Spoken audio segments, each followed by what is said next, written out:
Bem-vindo ao podcast Café com o CRM, uma iniciativa do CRM Maranhão.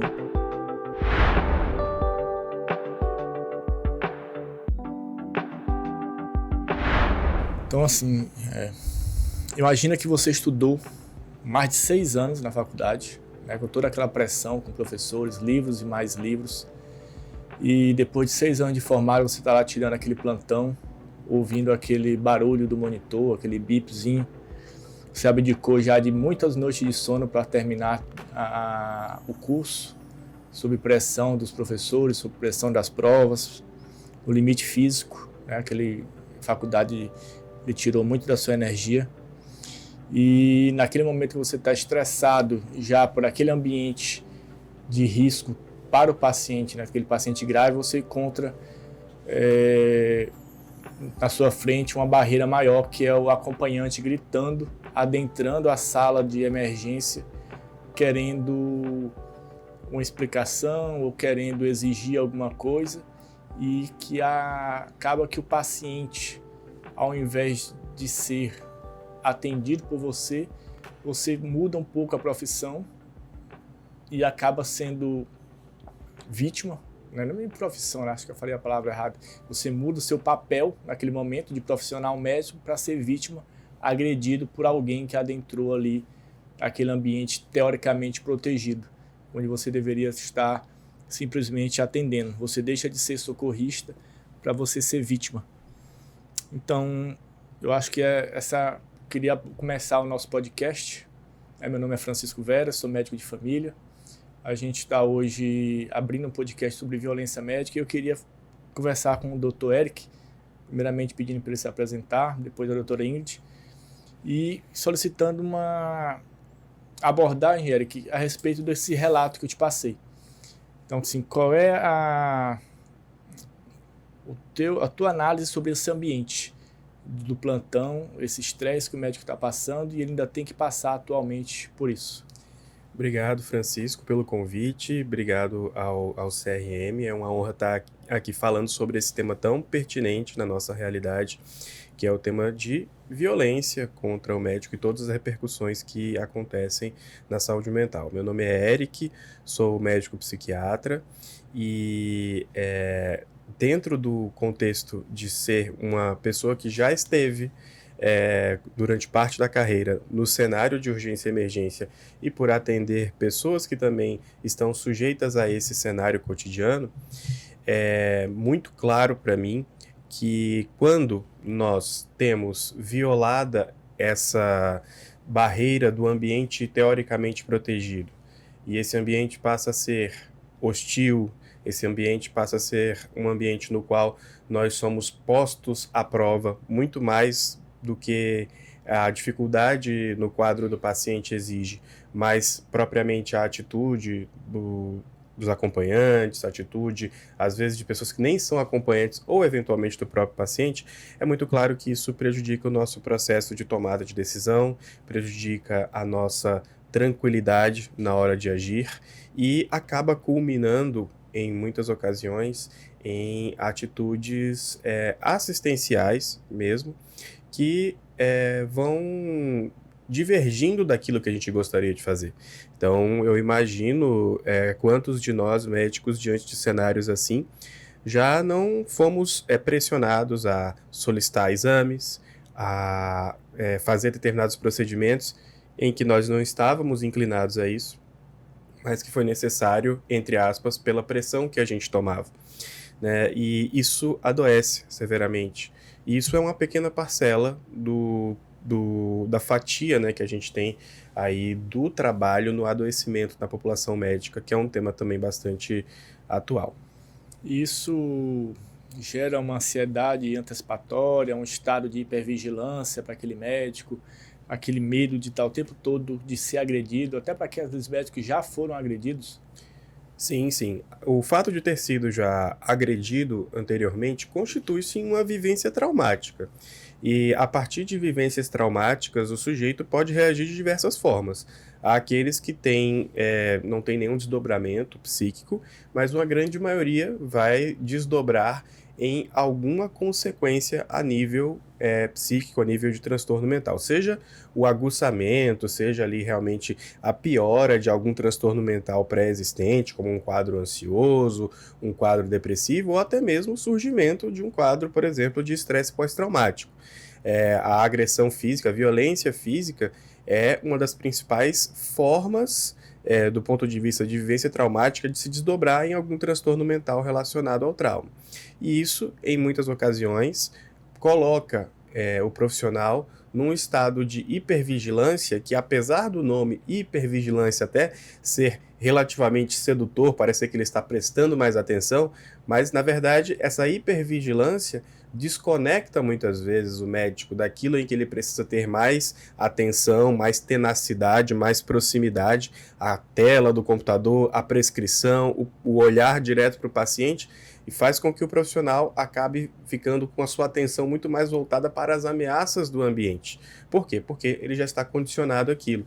Então, sim, à medida que a violência acontece com o profissional e à medida que nós tomamos conhecimento de que a violência tem acontecido com outros profissionais, nosso estado de hipervigilância acaba nos prejudicando e nos colocando num estado de tensão que impede muitas vezes a boa tomada de decisão e faz com que, em muitas ocasiões, como a gente vai falar aqui mais adiante, a gente pratique aquela história da medicina mais defensiva, e isso tem muitos desdobramentos, como a doutora Ingrid vai também abordar. A gente pode dizer que o médico, ao invés de estar olhando para frente, olhando para o paciente, ele está o tempo todo olhando para trás com medo de ser agredido. Exatamente. Ingrid, existe alguma forma do médico tentar se precaver disso? Ou algum parecer jurídico que faça com que o médico seja protegido dessa violência? Como você acabou de falar, quando acontece esse tipo de violência, o médico ele acaba olhando para frente, né? Mas também, na verdade, não só para o paciente, para o futuro. Como ele pode também se precaver em relação a revidar, porque alguns médicos, inclusive, já têm orientado sobre isso, né? O primeiro ponto ali é não revidar aquele tipo de violência, procurar ali o diretor técnico do hospital. Tem hoje, inclusive, saiu recentemente a resolução 2444 do CFM em relação às normas obrigatórias de segurança para os profissionais da saúde, para os médicos, justamente colocando ali a obrigação de algumas medidas protetivas, como, por exemplo, em relação ao acesso, né, de pacientes em áreas restritas. A gente sabe que nas unidades de saúde sempre tem aquela placa, área restrita, permitida apenas para profissionais ali autorizados, mas sempre tem um acompanhante, sempre tem ali um familiar, alguém que realmente adentra aquele local sem autorização prévia. Então, algumas medidas relacionadas a medidas de segurança, por exemplo, foram em relação a limitar esse acesso de terceiros nas unidades de saúde, realmente. Além disso, a questão da implementação de vídeo monitoramento em áreas comuns, ainda que preservando ali o direito à privacidade dos pacientes, né? Além disso, hoje em dia, as unidades de saúde, o diretor técnico da unidade, ela é obrigada a fazer ali o acionamento do poder policial ali, justamente para inibir aquela ocorrência. E principalmente, o que eu achei mais interessante é em relação às salas de refúgio, né? Hoje em dia, o médico que ele é agredido, os profissionais de saúde, eles não sabem para onde eles devem ir, o que eles devem fazer, qual a conduta deve reagir. Então, hoje em dia, até devem ser implementadas nessas unidades de saúde botões ali de pânico, justamente para que todos identifiquem ali que está acontecendo uma intercorrência, que está acontecendo uma agressão, uma violência, realmente algum fator ali relevante. Além disso, áreas prioritárias para esses profissionais, realmente como rotas de fuga, salas de fuga de refúgio, para eles se protegerem e nunca revidar esses pacientes. Faça essa orientação, não só de forma física, mas também revidar ali acusações no meio virtual também, porque a gente sabe que tem um lixamento virtual, a gente sabe que tem a questão da difamação, da injúria, da calúnia, então se precaver tanto presencialmente quanto virtualmente. Então a gente vai ter que ter um bunker nas emergências para o médico se esconder. Infelizmente, hoje em dia parece que é mais que necessário isso. E em relação ao que muitas vezes o local onde o médico trabalha, suponhamos as UPAs, né, principalmente as UPAs públicas, né, tá fazendo pleonasmo, mas nas UPAs o médico, quando questiona a segurança a respeito do trabalho dela lá, o que o segurança diz? Que ele está ali como segurança patrimonial, ele não está como segurança da equipe médica. Ou da equipe de saúde, melhor dizendo, porque não é só o médico agredido, né? apesar de estar em voga a gente, mas assim, a enfermeira, a técnica de enfermagem, elas já começam a ser agredidas primeiramente. Então, assim, o que dizer desse relato? Na hora que o segurança disse assim, não, eu não posso fazer nada porque eu estou ali para segurar o ambiente e não o médico. Por isso que essa resolução do CFM é tão importante, porque ela traz justamente essa questão da defesa patrimonial, porque até então você aciona a polícia ali, e a ideia, na verdade, antes era justamente a defesa apenas do patrimônio público, do local, dos equipamentos, né, enfim, daquela infraestrutura. Mas não, a resolução traz isso de forma clara, que a segurança ali deve ser também para os profissionais de saúde, principalmente em relação à sua integridade física. Então, fazer ali, a unidade de saúde, ela deve acionar não só o CRM, mas também acionar ali patrulhamento de rotina, tá? Inclusive vinculado ali com articulações junto com o CRM local, Conselho Regional de Medicina de cada jurisdição, fazer ali uma articulação conjunta com o poder de polícia para justamente fazer aquela patrulha ali de rotina naquelas unidades de saúde, principalmente as unidades de saúde que elas estão localizadas em áreas de maior perigo, de maior vulnerabilidade social, de maior insegurança pública, de maior criminalização, quando a gente sabe que tem algumas áreas que têm questões de tiroteio, realmente, tem algumas áreas que são mais marginalizadas. Então, principalmente nessas áreas, trazer a importância de, junto com o CRM, a unidade de saúde, buscar o patrulhamento contínuo nessas UPAs, nessas unidades com maior frequência, para trazer mais segurança jurídica. Então, será que essa resolução do CFM vai conseguir modificar o contrato do Estado, né, para com as empresas de segurança?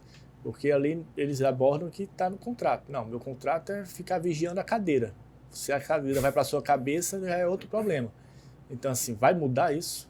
Então, aí é que entra o papel tão importante do CRM, fazer essa articulação com o diretor técnico, com a unidade de saúde, junto com essas empresas terceirizadas e junto com o CRM para realmente redefinir esse tipo de contrato, realmente organizar esse tipo de patrulhamento, de organização, de segurança não só patrimonial, mas segurança humana, dos recursos humanos, dos profissionais ali, dos médicos que estão presentes naquela unidade de saúde. Érica, a gente vê que a violência ela hoje não é só física. Muitas vezes a violência parte também de entes públicos, né? Vereadores adentrando e deputados adentrando aquele ambiente de trabalho do médico, acusando de negligência, acusando que ele está descansando no momento em que não deveria, que ele devia estar atendendo o paciente, pacientes até violentando fisicamente médicas no plantão, né?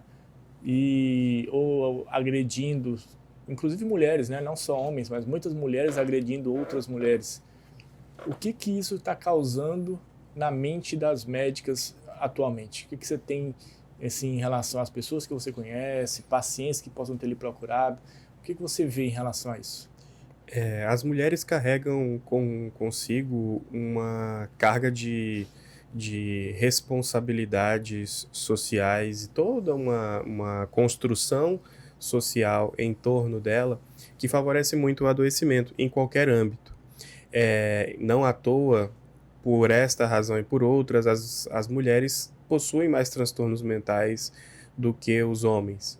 E quando submetidas a um contexto de estresse, em que há violência, em que há realmente essa intimidação em muitas ocasiões, que muitas vezes não culmina num ato físico, mas tem ali consigo ameaças, tem ali consigo algum tipo de intimidação ao que fazer ou o que não fazer. Quando se soma a isso, a gente tem ali uma confluência de fatores para que aquele ambiente do trabalho seja menos convidativo, e seja menos pretendido, às vezes mesmo, por aquelas profissionais. De modo que eu percebo com muita frequência a tendência dessas profissionais a justamente até evadirem-se dessa jornada, muitas vezes na assistência mais intra-hospitalar ou assistência nas emergências, de repensarem com mais rapidez, né, meios para não estarem mais nesse âmbito assistencial, em que se sintam tão expostas. E em muitas ocasiões isso faz com que alguns profissionais que têm extremo talento, aptidão e conhecimento para estarem naquele âmbito assistencial, de urgência e emergência, na beira do leito mesmo, acabem não mais estando ali. E quem perde é o paciente, né? Quem perde é o paciente que poderia ter aquele profissional à disposição, mas em muitas ocasiões o profissional está tão adoecido, né, que acaba optando por sair. Então, o que eu diria é que esse cenário em especial que envolve a violência contra as profissionais, né, mulheres, tem feito com que elas repensem, quando possível, com mais frequência, essa saída do ambiente assistencial em que elas se sentem expostas. E que, na verdade, são todos os ambientes, né? O consultório particular também tem suas inseguranças, mas esse âmbito aí do paciente que chega numa situação de urgência e emergência, do hospital mesmo, tem sido um âmbito do qual muitas médicas têm optado por sair por questão de segurança ou falta dela. A gente já passou por algumas questões no plantão, inclusive de paciente exigindo realização de exames, filmando a gente, né, com o celular em pé, dizendo que, tentando uma descrição maior do diagnóstico, querendo afirmar que ele não tem nada. Se você quer dizer que realmente você está dizendo aqui que eu não tenho nada, que eu posso ir para casa, tentando fazer com que a gente se fragilize para não dizer o que realmente o paciente tem, o que a gente acredita ter, e tentando forçar um atendimento maior.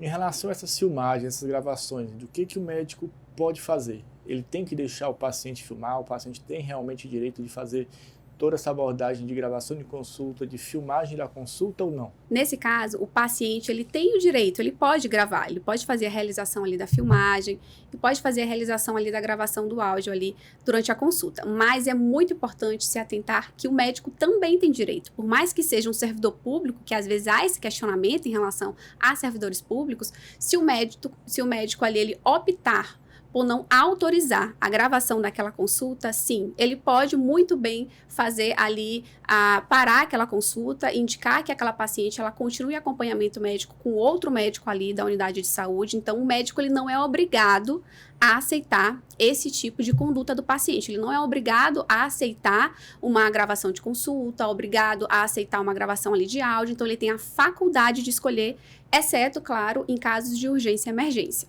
E, além disso, um dos principais problemas não é só a questão da gravação. É, na verdade, o que vai se fazer com essa gravação. É a forma como você veicula. Porque uma coisa é você gravar. O paciente ele quer gravar ali, talvez ali como uma necessidade de futuramente um processo judicial ou guardar como prova de alguma coisa, mas ele não pode fazer a divulgação desse conteúdo. Porque o médico ele tem ali o direito à imagem, ele tem o direito à voz, então é um direito que ele não pode ser violado. Principalmente a gente vê isso em redes sociais, onde os pacientes, sem critério algum, apenas de acordo com a opinião própria, acusam ali o médico de algum tipo de negligência, de imprudência, de imperícia, e acabam ali causando os crimes de calúnia, de difamação, de injúria. Então, tudo isso o médico, inclusive, pode utilizar como provas de que sua imagem ela foi violada, sua voz foi violada, e inclusive pode pedir danos morais contra também esse paciente. Será que o ambiente de trabalho do médico, as deficiências do ambiente, facilitam essa violência entre o acompanhante e o paciente, ou às vezes o paciente e o médico, contra o médico? Assim, tipo o paciente que está ali no SUS, né? Vamos dizer numa UPA, necessitando de um exame mais rápido.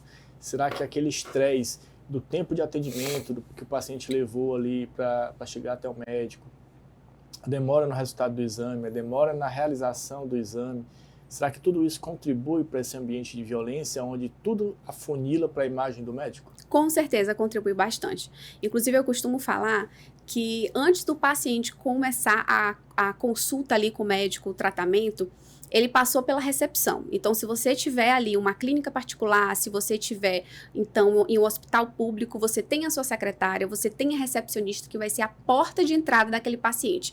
Ela vai ter a capacidade ali de fidelizar aquele cliente no consultório particular, ou então, caso seja um ambiente ali público, vai ter a capacidade de, a partir do momento que você é bem tratado, quando você chega em uma unidade de saúde, que oferecem para você um café, que oferecem uma água, que você tem um local, um ambiente, uma infraestrutura adequada, um local para você sentar, uma ventilação. Então, tudo isso vai influenciar, porque a pessoa já chega ali, a paciente já chega ali com o estado psicológico abalado, com problemas financeiros, com problemas psicológicos, físicos. Então, tudo isso contribui realmente para que aumente esses casos de violência. Inclusive, uma das orientações que eu considero bem pertinentes é na questão de informação à paciente. O horário que o médico ele inicia aquele atendimento naquela unidade de saúde, a partir de que horas que ele começa a atender? A partir de 1 hora? A partir de 2? Comunique a sua paciente, já que ela insistiu em chegar às 11 horas da manhã. Então, por que você esperou muito tempo? Além disso, comunicar a paciente em relação aos atendimentos de urgência e emergência, ao tempo estipulado de atendimento, qual é a classificação de risco da paciente, para fazer com que ela entenda, desde a sua entrada ali naquela recepção, qual é o provável tempo ali de um atendimento, seja para realizar um procedimento, seja para fazer uma consulta com o médico, para ela ter um pouco de noção também, porque eu acho que a maioria dos problemas poderia ser evitado justamente pela questão da informação, pela falta de informação, pela informação deficiente que aquele paciente tem, porque ele sente a necessidade de ser ouvido, de ser escutado, de ter ali uma atenção maior. Então, isso pode realmente acontecer desde a recepção. E acho que essa pergunta se encaminharia para vocês dois. Hoje em dia a gente tem a pressão de alguns pacientes, principalmente os não doentes, de irem para emergência. Eles são classificados como azuis ou verdes, às vezes até inventam algum tipo de sintoma, para que no final eles recebam um atestado médico. Esse atestado hoje muitas vezes é questionado pela empresa, mas é exigido pelo paciente. Eu costumo dizer para os colegas que o paciente, e para os meus alunos, que os pacientes ele tem direito ao atestado médico. Agora, o que vai constar nesse atestado, se o paciente tem que ficar 1 ano afastado, 1 mês afastado, 1 hora afastado do trabalho, quem diz é o médico. Então, uma coisa é o paciente ter direito ao atestado, outra coisa é ele ter direito a decidir o quanto tempo ele deve ficar afastado. Isso é decisão médica, é um ato médico.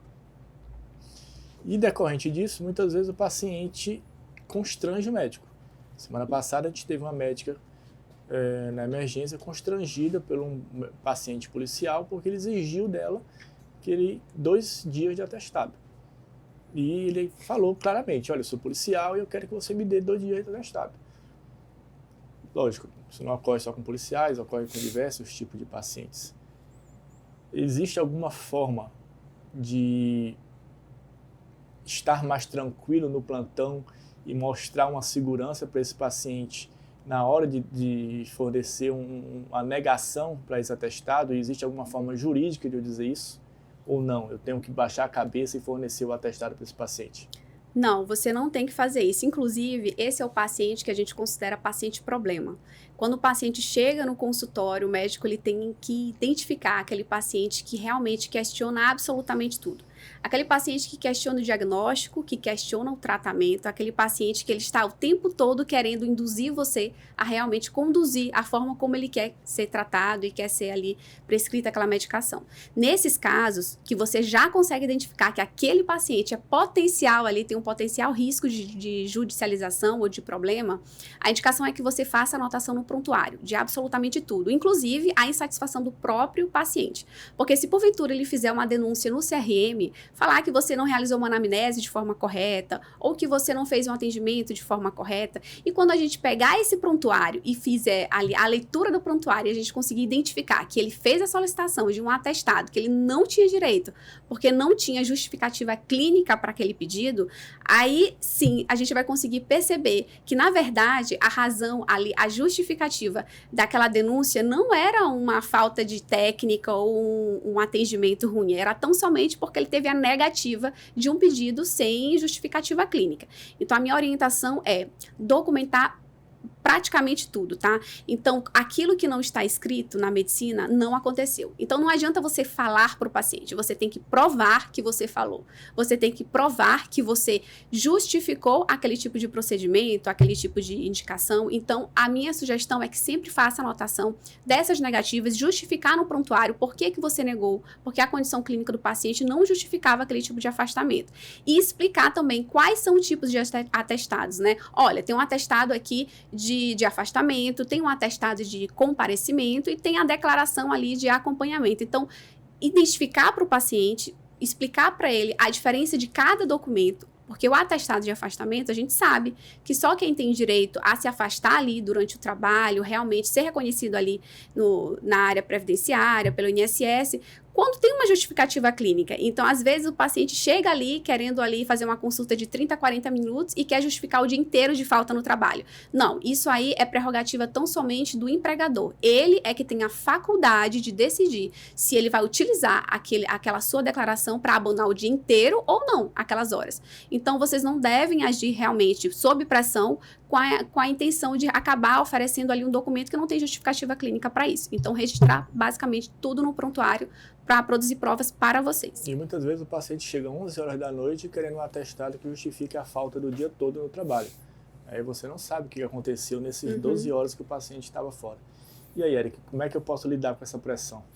Eu acredito que um ponto muito importante é nós demonstrarmos ter conhecimento mínimo de quais são os documentos, ter conhecimento daquilo que está na nossa alçada em cada um dos documentos. Eu percebo muito a tentativa de alguns pacientes em solicitar o atestado e dizer aquilo que deve constar no atestado a partir de uma certa suposição que nós não estamos preparados para esse tipo de questionamento, ou que a gente não sabe a distinção entre um atestado de comparecimento e um atestado médico. E muitas vezes nós não sabemos. Muitas vezes nós não somos orientados adequadamente durante a nossa formação acerca de documentos médicos. Então, nós vemos com frequência confusões em termos como relatório, laudo, atestado de comparecimento, atestado médico, por aí vai.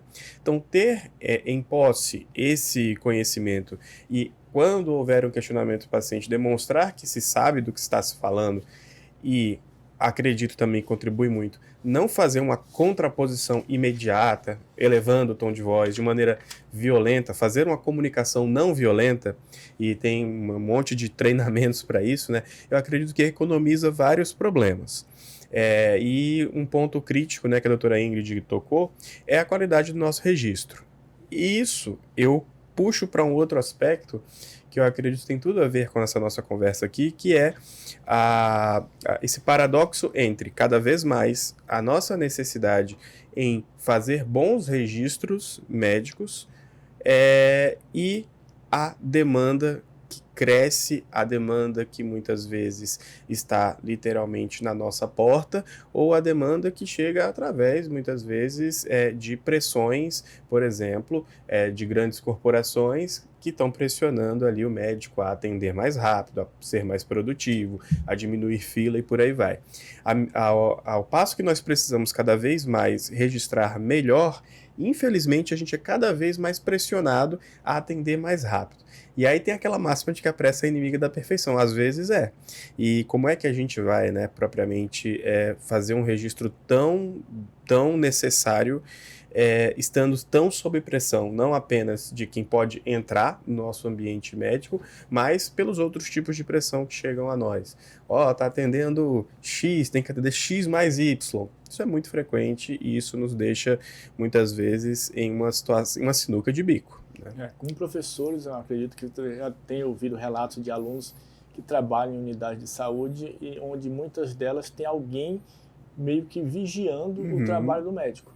Se ele passa mais do que 5 minutos, 10 minutos conversando com aquele paciente, já tem alguém batendo na porta, cobrando. Doutor, o senhor está demorando, tem muita gente na fila.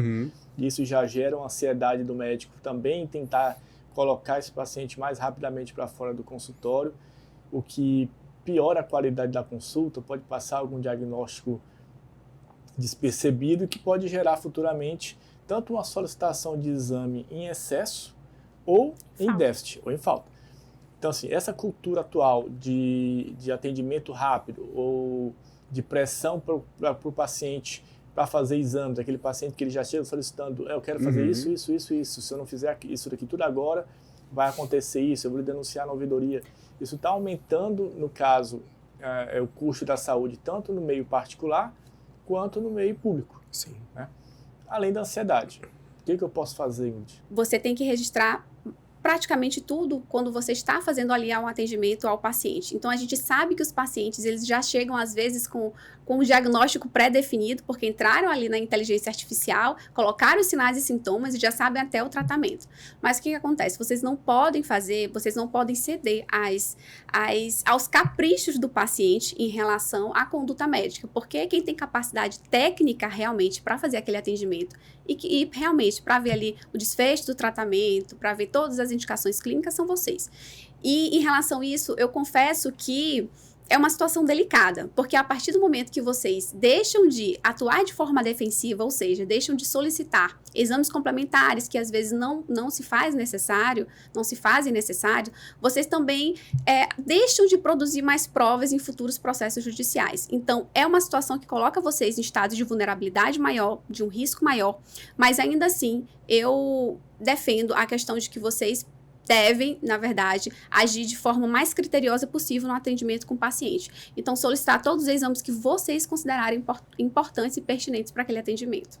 Será que a judicialização da saúde aumentou porque o paciente ele perdeu a confiança no profissional médico? E de onde será que surgiu essa perda de confiança? Porque há 20 anos o profissional médico ele era considerado uma voz importante na sociedade. Então, o que será que aconteceu nesse meio termo, Eric e Ingrid, para que o profissional ficasse numa imagem tão desgastada? Lógico que isso mudou um pouco na época do Covid, né? Na época do Covid a gente virou herói novamente. Mas mudou-se a posição, as pessoas pararam de adoecer e de estar à beira da morte, e a gente voltou à nossa posição de apanhar diariamente, seja por deficiência de atendimento, seja porque você não pediu o exame. Então, assim, o que está acontecendo com a medicina atual? Eu acredito que nos últimos 20 anos, né, fazendo esse paralelo, esse mesmo recorte de tempo que tu fizeste, Francisco, houve um aumento muito grande no acesso à informação, a boa e a má informação. Eu sempre digo que muitas pessoas que eram extremamente criteriosas em tomar conhecimento das coisas e avaliar de maneira cautelosa se aquilo era verdade ou não, passaram a baixar um pouco sua guarda e a acreditar em qualquer tipo de link de procedência duvidosa que chega. Obviamente que isso com os aplicativos de mensagem ficou muito mais frequente, mas a gente vem numa crescente nos últimos 20 anos de um acesso à informação, e nisto a boa informação e a má informação. Por exemplo, falando especificamente sobre um tema que é muito atual e um tema que está bastante dentro da minha prática, que são os transtornos de neurodesenvolvimento. Já existem estudos que foram, de fato, avaliar a qualidade das informações presentes sobre esses transtornos de neurodesenvolvimento em plataformas como o TikTok. E percebeu-se, por exemplo, que no tocante ao TDAH, mais de 50% daquilo que está no TikTok não procede. E dentro disso que está no TikTok, existem vários vídeos, várias informações, textos, por aí vai, direcionados a indicar alguns tipos de tratamento, alguns tipos de terapia, alguns tipos de intervenção medicamentosa que muitas vezes não se aplicam à realidade. Então, em posse de mais informação, nem sempre o bom uso foi feito. E aí, acredito que, à medida que o paciente foi se tornando mais senhor da boa e da má informação, não havendo devido filtro, houve, com o passar do tempo, uma postura um pouco mais confrontativa. Agora que a gente tem, entre aspas, né, esse oráculo que é a inteligência artificial, e que as pessoas colocam lá diversos tipos de questionamento, e a inteligência artificial te devolve, mesmo dizendo que é para checar as informações importantes, mas muitos assumem aquilo como uma verdade absoluta, essa postura confrontativa ficou ainda maior e mais frequente. Então, eu acredito que a maneira pela qual a imagem do profissional médico vem, digamos, sendo desgastada perante a sociedade, é fruto de um processo social muito, muito grande, né? Pelo qual algumas outras profissões já passaram também por esse desgaste. A doutora Ingrid aqui, como advogada, também provavelmente sabe que os profissionais do direito, da advocacia, também passaram por esse desgaste com o passar do tempo, por um outro tipo de construção social, e agora é a nossa vez de passar por isso, né? Só que eu acredito que tem toda uma construção social muito longa em torno disso, e que a base disso está na falta de educação em saúde mesmo, né? Para a população geral, não estou falando nem para os profissionais. Termos como, expressões, na verdade, como exames de rotina e por aí vai, né, fazem com que muitas pessoas acreditem que aquela informação que elas possuem é uma informação verdadeira e descredibilizem quem tem formação técnica para isso. Então, eu acredito que a educação em saúde, da mesma forma que a educação financeira, entre outros tipos de conhecimento, deveriam compor as matrizes curriculares da nossa educação desde a base. E eu acho que isso economizaria muitos problemas, levaria muito, muito menos desgaste na vida de muitos profissionais. Claro que isso é uma mudança transgeracional, mas eu acredito que a mudança real ela vem a partir de um movimento como esse. E esse impacto social, como o Eric falou, Ingrid, o que isso causou na judicialização da medicina? Se aumentou o número de processos? Tanto em determinadas áreas, existe uma área hoje em dia onde os profissionais são mais processados? Existe algum tema onde o profissional é mais processado? Como é que está essa questão jurídica? Aumentou de forma exponencial. Estava até conversando antes de começar aqui o podcast com o Dr. Eric em relação à questão da violência obstétrica, né? A gente sabe que hoje em dia é uma das especialidades de maior judicialização é a obstetrícia.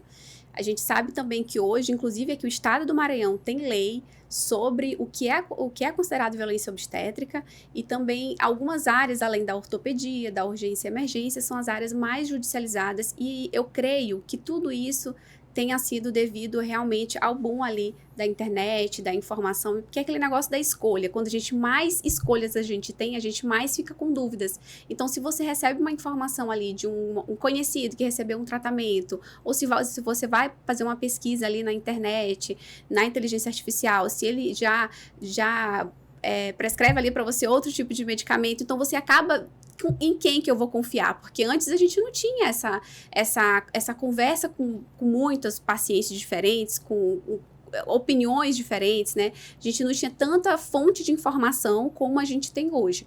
Então, isso se torna bem mais perigoso, inclusive a questão do acesso à informação. Hoje, os pacientes, eles estão muito bem informados. Eles sabem sobre os direitos deles, direito de informação clara, direito de informação objetiva. Então, eles sabem também quando eles sofrem ali algum tipo de negligência informacional, porque o médico deixou de falar ali sobre os riscos, sobre os benefícios, sobre as complicações, efeitos colaterais e adversos de alguns procedimentos, como é na área da estética, por exemplo, sendo uma das áreas hoje, uma das mais judicializadas, inclusive, justamente pela promessa de resultado, porque você olha um médico, um profissional postando ali no Instagram, uma foto isolada de antes e depois, então a paciente acaba acreditando naquele resultado, que ela vai conseguir alcançar aquele resultado, então acaba sendo uma promessa de resultado, inclusive já reconhecido já pelo STJ em relação a procedimentos estéticos. Então, o paciente, hoje, a maior vulnerabilidade que eu vejo é a questão na informação e na transparência. Diminuir aí essas expectativas, realmente alinhar as expectativas do paciente em relação ao que ele acha realmente que vai ter ali como resultado, como desfecho ali daquele tratamento, daquele procedimento estético, por exemplo. Então, os principais pontos que eu considero hoje são no quesito da informação e também de alinhar expectativas do paciente. Então, a gente conversou um pouco a respeito do trabalho médico, e a gente abordou aqui que nós temos dificuldades hoje na lida com o paciente, né? O paciente está um pouco mais, digamos que, informado, mas um pouco mais arisco na hora da consulta. Parece que ele já chega sem acreditar no que você vai falar, né? Parece que ele já chega com a informação praticamente feita, tentando só que você diga assim, não, realmente é o que você leu. Ele já chega um pouco nisso. A gente tem um problema na estrutura de trabalho, onde você tem, às vezes, uma estrutura ínfima, e ao mesmo tempo você é colocado como aquela pessoa que vai resolver, mesmo não tendo condições de resolver, seja num posto de saúde, seja no hospital. A gente tem a demanda excessiva de trabalho, na abordagem ali de 100 pacientes para serem consultados no plantão, para 1, 2, 3 médicos, onde naquele momento pode chegar pacientes azuis, vermelhos, amarelos, entre outras coisas, toda a responsabilidade sua. E a gente tem a violência simplesmente por estar ali, por aquele paciente que ele já tem também um certo transtorno e ele vai ali para o plantão, às vezes até para causar algum tipo de confusão. O que isso tudo, esse pacote, está levando a acontecer na mente do médico? Quais são os transtornos hoje em dia que você consegue visualizar e os principais transtornos? O que está acontecendo na mentalidade do médico hoje? Eu acredito que dentro desse construto de descredibilização da imagem do médico, há um ponto central no adoecimento de muitos profissionais, que é a quebra da expectativa em relação à profissão. E esta quebra de expectativa está cada vez mais fácil de acontecer, sobretudo devido a fatores cotidianos que vêm sido discutidos, como o aumento do número de faculdades de medicina, o aumento do número de profissionais, aquela razão oferta-demanda que está menos, digamos, vantajosa do que em outros tempos. Então, muitos profissionais, quando se deparam com essa realidade, se frustram, não apenas com a realidade de disponibilidade de trabalho, mas com os meios que são oferecidos para isso. E não estou necessariamente falando aqui do sistema público. Às vezes, no sistema privado, a gente também tem uma limitação de meios muito grande, né, na saúde suplementar. Então, eu acredito que existe essa quebra de expectativa e que vira muitas vezes uma frustração com a profissão. E aí, somando isto ao fato de que o profissional médico, em geral, é um profissional que trabalha numa condição em que os vínculos de trabalho são frágeis, em sua maioria. Muitos de nós nunca tivemos ali nossa carteira assinada ou algo do tipo. Somado ao fácil acesso a meios letais que nós temos naturalmente por sermos prescritores de medicamentos que, a depender da dose, podem se tornar letais.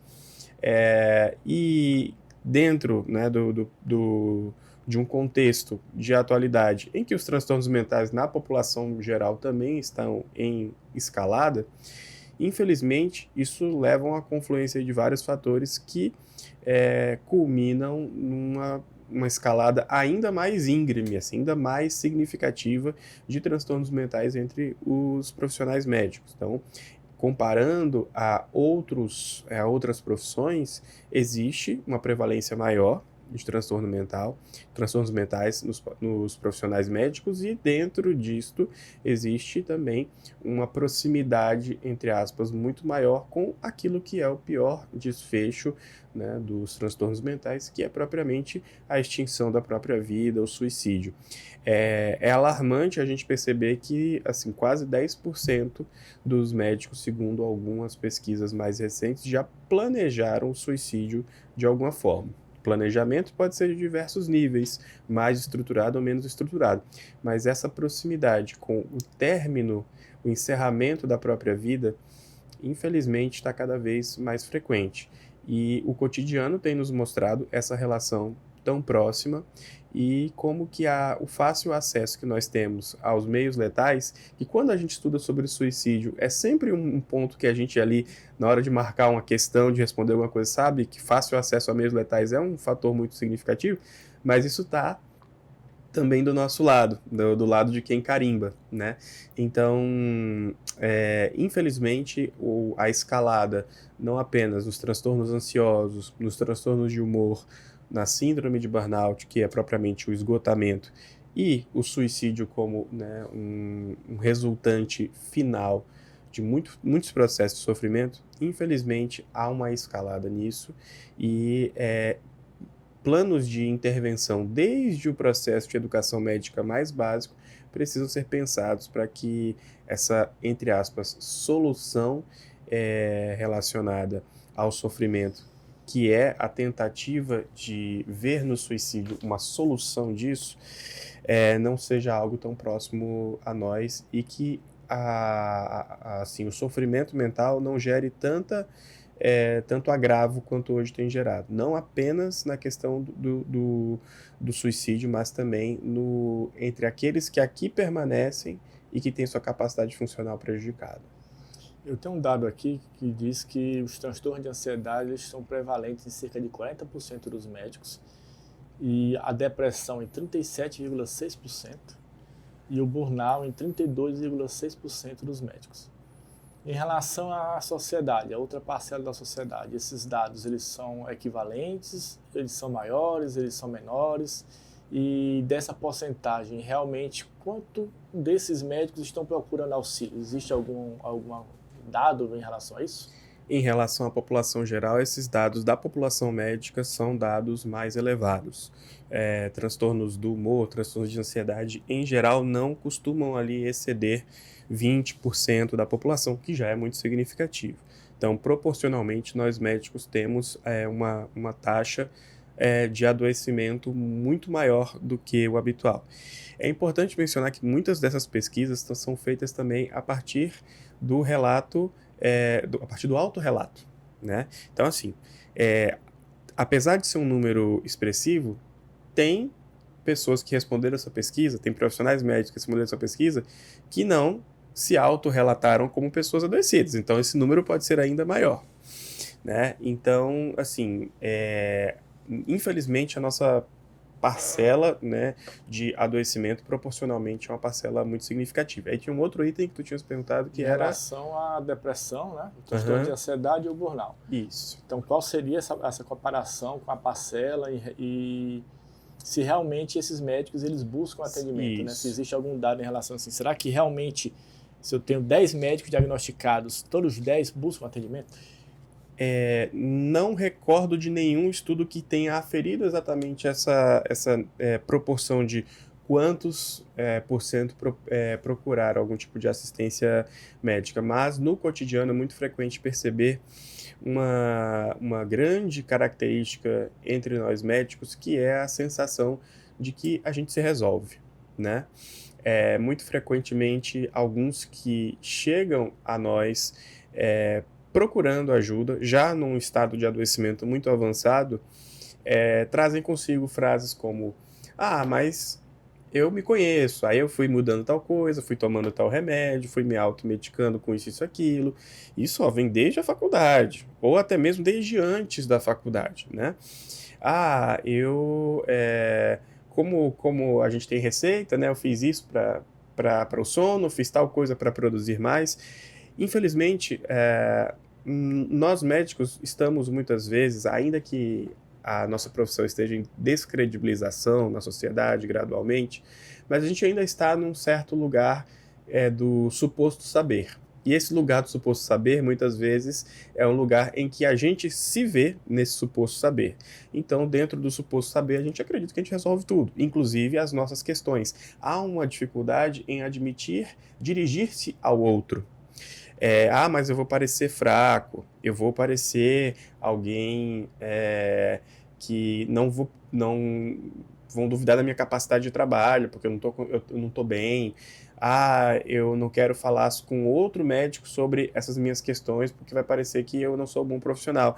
Todas essas crenças são verdadeiros obstáculos para que os profissionais médicos busquem ajuda. E então, a sensação de que a gente se resolve, de que a gente se conhece e a gente se prescreve é muito perigosa, porque para falar e para ser escutado, a gente precisa se dirigir ao outro. Até mesmo quem trabalha especificamente com escuta e orientações na saúde mental, os psiquiatras, eles precisam sim dirigir-se ao outro, porque a gente não se resolve sozinho. E existe algum grupo mais afetado por isso? Por essa questão de transtorno de ansiedade, burnout? Primeiro, né, em relação a sexo biológico, as mulheres estão mais afetadas do que os homens. E se percebe também que algumas especialidades ou alguns regimes de trabalho que envolvem com muita frequência a ideia do plantão, a troca do dia pela noite, aquela inversão do ritmo circadiano mesmo, acabam aguçando ainda mais essa frequência, esse risco de adoecimento. Porque essa questão do trocar o dia pela noite, que dentro de nós está muito normalizada, mas isso é um fator considerável para o surgimento de alguns transtornos mentais. E a gente vê muito isso na prática. Então, especialidades como medicina intensiva, medicina de emergência, obstetrícia, são especialidades em que essa rotina, né, intra-hospitalar, essa rotina de porta é muito frequente e o adoecimento parece ser mais significativo nesses públicos. E tem alguma públicos. idade onde isso pode começar? Ou isso vem desde a faculdade? Porque hoje a faculdade, vamos levar em consideração o aumento do número de faculdades para medicina. Uhum. Então eu costumo dizer que hoje você faz medicina só por você querer. Uhum. Não é só por você buscar algo que você intrinsecamente já nasceu com aquele sentimento Sim. de querer ajudar o próximo. Então, assim, hoje em dia eu faço medicina para ser político, hoje em dia eu faço medicina para ter um diploma, eu faço medicina para agradar meu pai e minha mãe. Uhum. E às vezes eu faço medicina porque realmente eu quero fazer medicina. Sim. Então, às vezes a frustração já começa na faculdade, naquela pressão do aluno em estar estudando algo que ele não gosta. Sim. E isso já causa uma ansiedade, porque ele vai ali ter que falar com o professor, vai ser cobrado por determinados professores, né, sobre um assunto que ele normalmente não deveria ou não quereria abordar. E, além disso, ele começa, ao adentrar a faculdade, entrar em contato com algumas coisas que em casa, dependendo da formação que ele teve, ele não tinha contato. Álcool, drogas, né, que a gente sabe que hoje em dia a droga faz parte, muitas vezes, da faculdade de medicina, às vezes até, talvez, mais do que em outros cursos. Então, isso tudo está gerando um grupo de médicos que já saem da faculdade adoecidos. Em muitos casos, o adoecimento já acontece desde a faculdade. Eu diria que algumas situações que eram absurdas tempos atrás estão muito normalizadas na atualidade, né? Então, infelizmente, até a maneira como algumas festividades em torno do meio médico acontecem durante a graduação, antigamente se tinha vergonha de fazer uso de algumas coisas. Hoje em dia se faz uso de substâncias, se faz automedicação, sem muito pudor, né?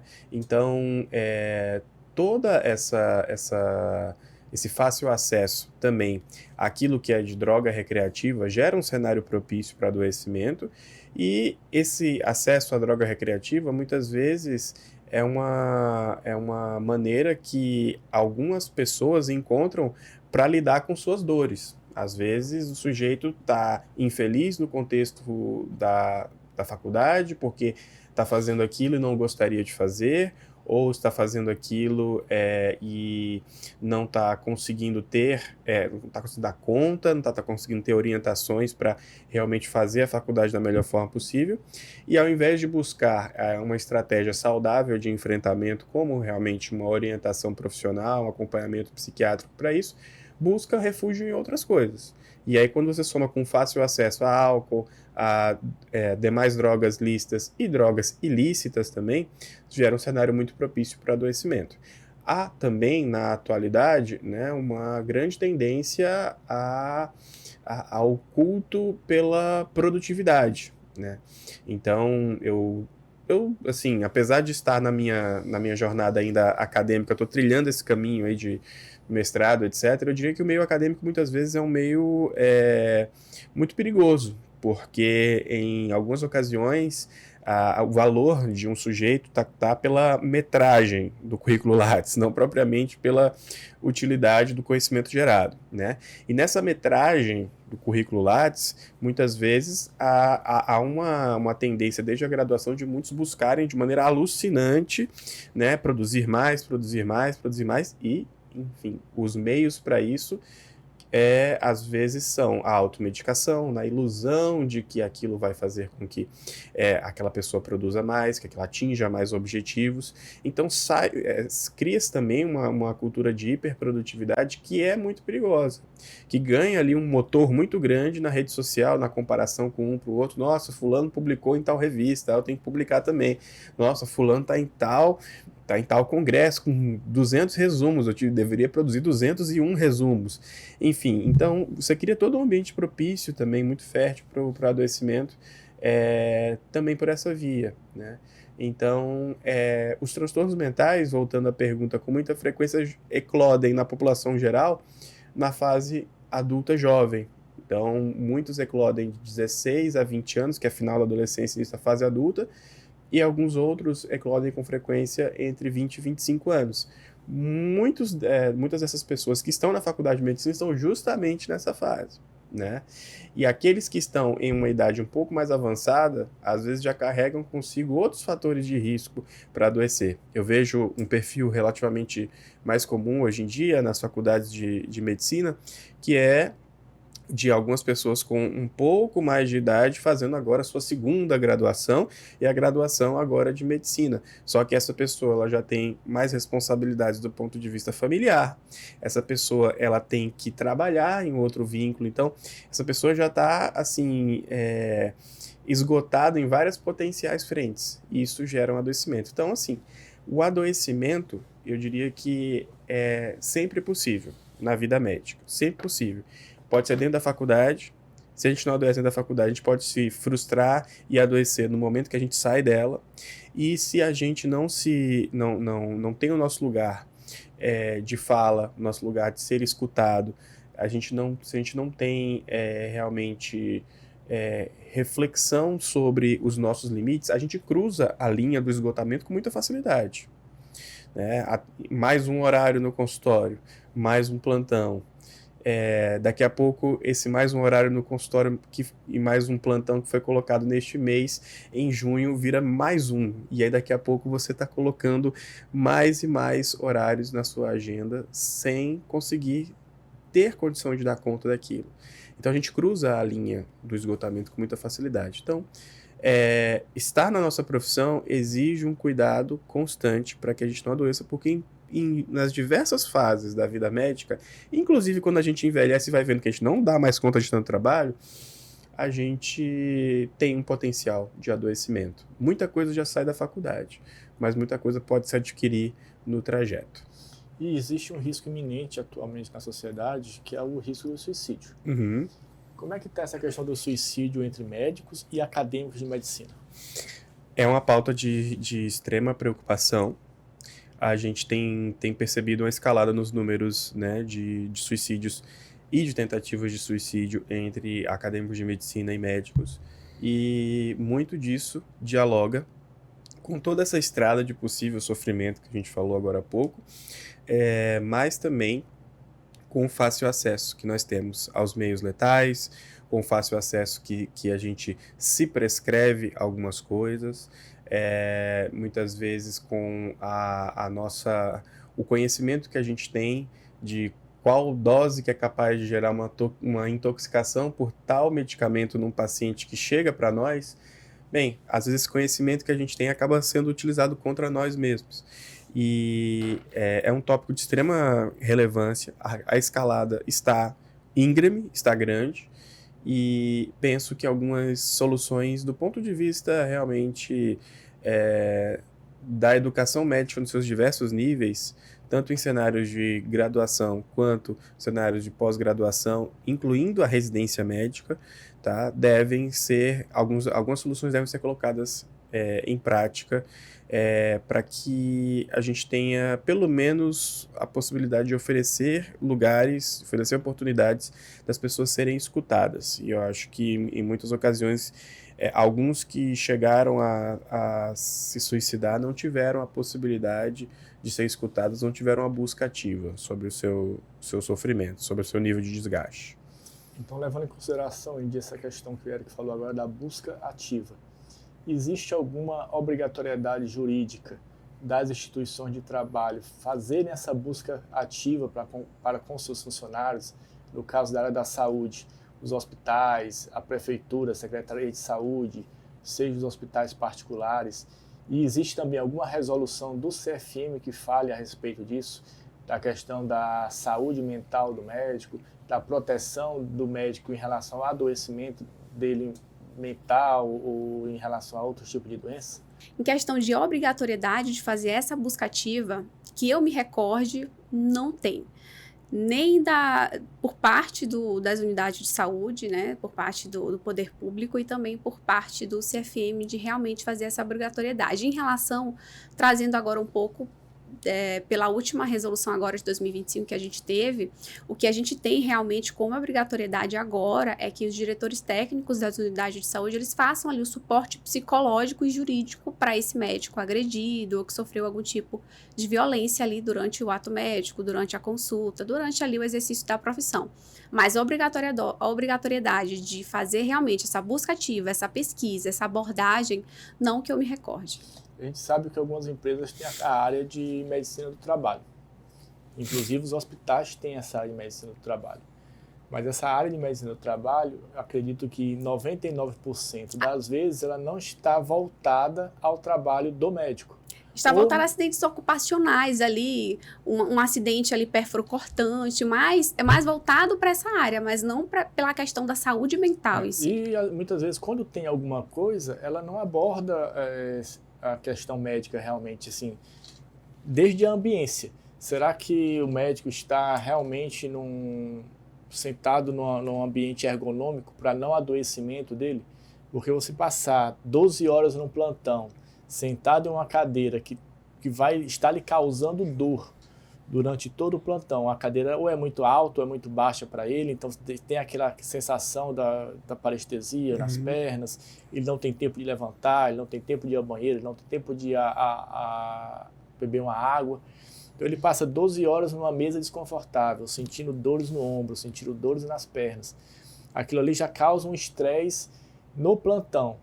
Então, assim, essa ambiência que o médico do trabalho, da saúde ocupacional não vê, não tem o que o médico cobrar disso. Olha, é complicado porque entra aí a questão trabalhista, né? Os médicos, às vezes, eles não têm vínculo ali como profissionais da saúde no sentido de serem concursados públicos ou CLT, então já entra a questão quem seria responsável por fazer essa fiscalização, quem seria responsável por fazer justamente essa busca ativa de colocar realmente, de implementar realmente a obrigatoriedade aí de um ambiente seguro, né? Por isso que é importante que os médicos nas unidades de saúde que observem ali, que estejam ali faltando uma infraestrutura adequada, justamente a questão que você mencionou em relação ao falta ali de suporte mesmo necessário de equipamentos, de materiais, é importante que ele comunique a direção técnica e deixe registrado justamente porque se porventura tiver algum tipo o próprio médico, se tiver algum tipo de complicação médica, algum problema ergonômico, de coluna, ele vai ter provas de que ele realmente comunicou à direção técnica do hospital, de que ele registrou isso também de modo formal na unidade de saúde, querendo ali algum tipo de mudanças, até mesmo para dar mais segurança jurídica para o médico em relação a cobrar futuramente qualquer outro tipo de pedido judicial contra a unidade de saúde, enfim, em relação à integridade da sua saúde ali e em relação a evitar ali riscos ergonômicos. Tendo por fim aqui o nosso podcast, e eu queria que vocês me falassem um pouco assim de como a gente pode ter um enfrentamento desse problema da violência e dos transtornos mentais na percepção de vocês em relação à carreira médica, em relação à proteção jurídica, o que o médico pode fazer e de onde ele pode buscar, aonde ele pode buscar uma ajuda, uma proteção. Eu acredito que esses saberes relacionados ao conhecimento jurídico quanto à medicina, aos direitos e deveres do médico, a vulnerabilidade do médico, isso tudo deve ser incorporado com mais veemência nas matrizes curriculares. Eu acredito que as diretrizes curriculares nacionais ainda são um pouco falhas nesse quesito, na incorporação de alguns saberes para a vida real do médico que não estão ali, mas que são fundamentais. Então eu acredito que falar sobre isso desde o começo e as instituições de ensino superior e também de pós-graduação desenvolverem estratégias para que esses alunos esses médicos, no caso da pós-graduação, sejam atendidos e acolhidos de alguma forma, é fundamental. De modo regular, de modo que haja uma busca ativa, não meramente naquela ideia do discurso de ter uma aula a respeito disso uma vez por semestre e pronto, mas ter uma estrutura tão importante, tão ativa quanto existe do ponto de vista administrativo para outras finalidades. Então a gente vê muitas vezes que algumas universidades, algumas instituições possuem, por exemplo, núcleos, né, de apoio psicopedagógico, mas isso poderia ser mais amplo, de ser muito mais do que a atuação presente que esses núcleos têm, mas de ser uma estrutura realmente de atendimento e de acolhida a esses estudantes e esses profissionais de maneira bem mais frequente do que é feito hoje em dia. E você, Gandy, o que pode falar para a gente a respeito? Como o Dr. Eric mencionou, a faculdade realmente é o ponto de partida. Realmente a questão da informação ela já deve ser detalhada ali para os estudantes, para os acadêmicos, quando estiverem exercendo ali a medicina, saberem realmente como reagir ali em casos de violência física, em casos de violência verbal. O ponto de partida realmente está na questão do conhecimento, a questão da informação ali, ainda na faculdade. E essa última resolução que veio agora em 2025, ela trouxe mais realmente de segurança de atuação médica para o profissional, onde agora ele vai ter direito a um ambiente ali mais seguro, ambientes ali reservados em relação ao acesso, ao estacionamento sinalizado para os médicos especificamente, diferenciando ali o estacionamento ali do público em geral, para diminuir ali a chance de uma agressão em ambiente externo, né, da unidade de saúde. Então, essa resolução, ela trouxe alguns direitos que antes não estavam de forma tão clara em outras documentações e em outros direitos dos médicos. Então, hoje em dia, também fazer o treinamento desses médicos, a capacitação contínua, o encontro desses médicos nessas unidades de saúde para justamente fazer esse treinamento de orientações do que eles realmente devem fazer ali o boletim de ocorrência, fazer o acionamento ali do acompanhamento ali policial, solicitar ali ao CRM ajuda para intervir justamente na questão dos lugares mais inseguros, das UPAs, das unidades que têm uma maior ali insegurança pública em relação a pedir a questão do patrulhamento contínuo. Então, são formas de você conseguir ali diminuir os riscos, né, inerentes àquela profissão, e os riscos inerentes ali a agressões e realmente quando acontecer, o que deve ser feito. Então, eu acho que a questão do treinamento contínuo nas unidades de saúde ela é essencial. E cada unidade de saúde, depois que veio criada essa resolução, ela deve ter protocolo específico, deve ter um fluxograma específico do que deve ser feito. Vamos lá, a gente vai apertar um botão aqui de pânico e depois a gente vai para onde? A gente vai correr para algum corredor do hospital? Qual corredor é esse do hospital? Qual é a sala que a gente deve ter ali de refúgio para a gente evitar ali maiores confrontos, continuar ali com aquela agressão física, aquela agressão verbal? O que deve ser feito? Os números ali estarem a fácil acesso de telefone, justamente para fazer o acionamento da polícia. Então, acho que falta mais essa questão de treinamento, tanto nas unidades de saúde, quanto as informações também durante ali as aulas nas faculdades, nas universidades públicas e privadas. Ok.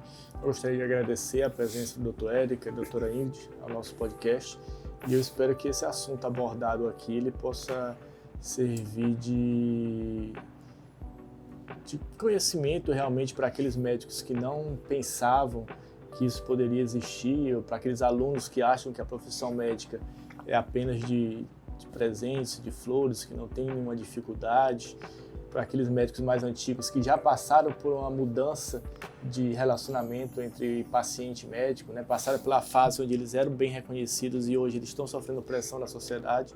Então eu espero que esse podcast sirva de base de conhecimento para todos. Muito obrigado. Obrigada.